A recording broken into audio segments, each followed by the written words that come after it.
कहानी अधूरी माफ़ी के पिछले हिस्से में आपने सुना था कि साहिल अपने आइडिया से मेहता कंपनी को बहुत बड़ी तरक्की दिलाता है, जिसकी वजह से उसे बड़ा ओहदा मिलता है।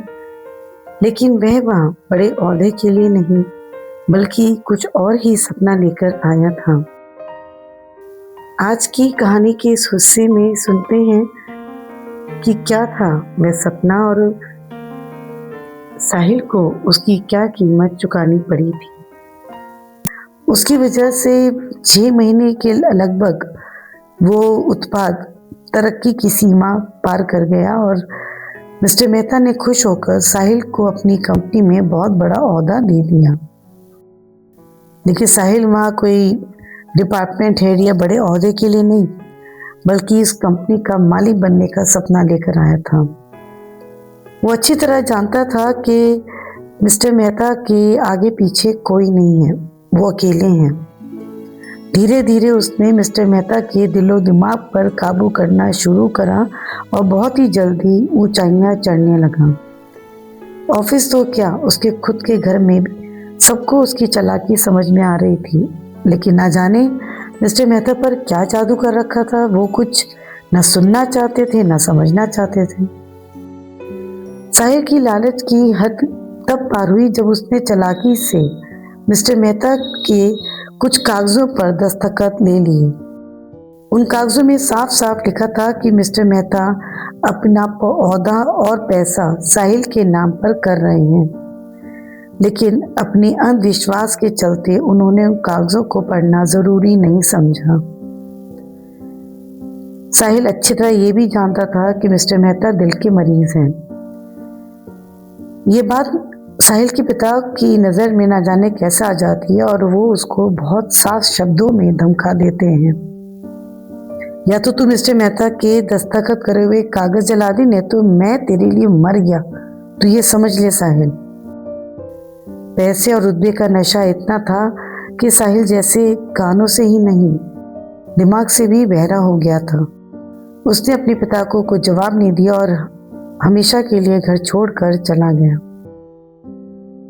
साहिल ने जब वो कागज मिस्टर मेहता को दिखाए तो उनको बहुत गहरा सदमा लगा और अपनी बीमारी के चलते उन्हें दिल का दौरा पड़ा, जिससे उनका निधन हो गया। मिस्टर मेहता के कोई आगे पीछे ना होने की वजह से दुनिया को बेवकूफ बनाना साहिल के लिए बहुत आसान था। बस आखिरकार जो वो चाहता था उसे मिल गया, पैसा और पोजीशन। जिंदगी का पूरे ऐशो आराम से मज़े लेने लगा और अपने घर वालों को तो वो कब का बुला चुका था, ये उनका कोई डर भी नहीं था।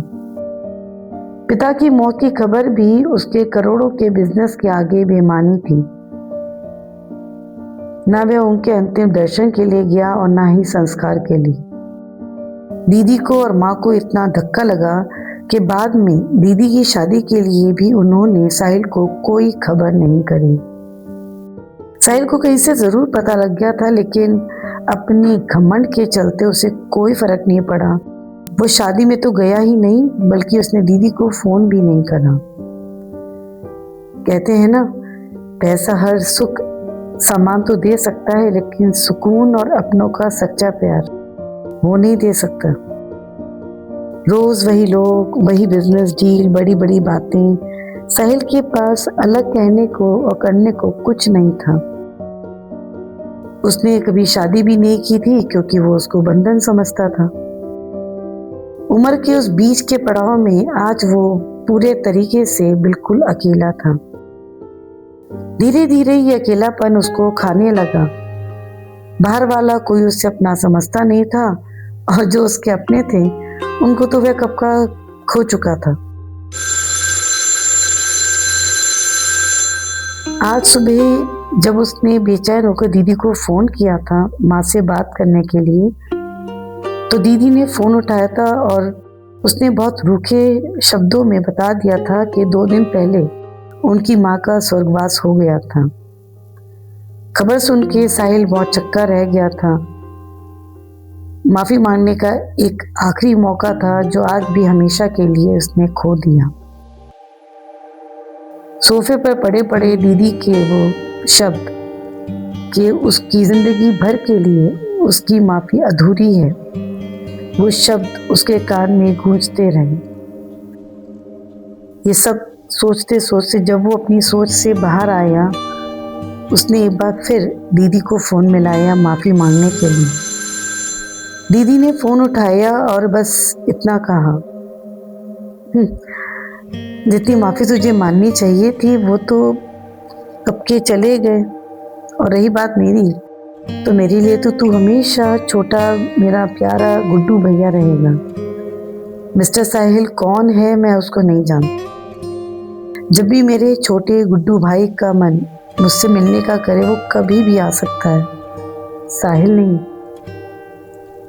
दीदी की बात सुनकर वो समझ गया कि उसको अब जिंदगी भर उनकी अधूरी माफ़ी के साथ जीना पड़ेगा, क्योंकि गुड्डू को तो वो साहिल, वो बड़ा उद्योगपति, कब का मार चुका था।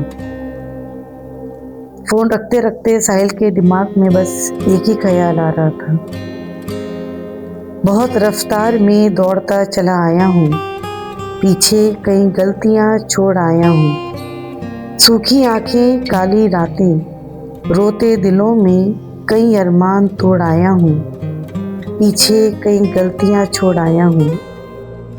अपनों के सपने तोड़े, बनते रिश्ते छोड़े, प्यार भरे दिलों को कुचल आया हूँ, पीछे कई गलतियाँ छोड़ आया हूँ। रूह को रंग सुनहरा छोड़ काला भाने लगा, चेहरे पर रोज नया मुखौटा लगाने लगा। आईने के पीछे मासूम चेहरा भूल आया हूँ, नहीं कोई माफ़ी मुझे उनकी, पीछे जो गलतियाँ छोड़ आया हूँ। ये कहानी अधूरी माफ़ी आपको कैसी लगी, इसका फीडबैक ज़रूर दीजिएगा। जो लोग ये कहानी पढ़ना चाहते हैं वो मेरी वेबसाइट पर जा सकते हैं। वेबसाइट का लिंक मैंने कहानी के डिस्क्रिप्शन में दे रखा है। आप उस लिंक को टच करेंगे तो आप मेरी वेबसाइट पर पहुंच जाएंगे, जहां पर कहानी का लिंक है, जिसको टच करके आप डायरेक्ट कहानी पर चले जाएंगे और उसको वहां पढ़ सकते हैं। आपके लाइक्स, सब्सक्रिप्शन और कमेंट का मुझे इंतज़ार रहेगा। अगली सैटरडे एक नई शायरी, एक नई कविता के साथ आप मुझे फिर सुन सकते हैं मेरे इसी चैनल पर।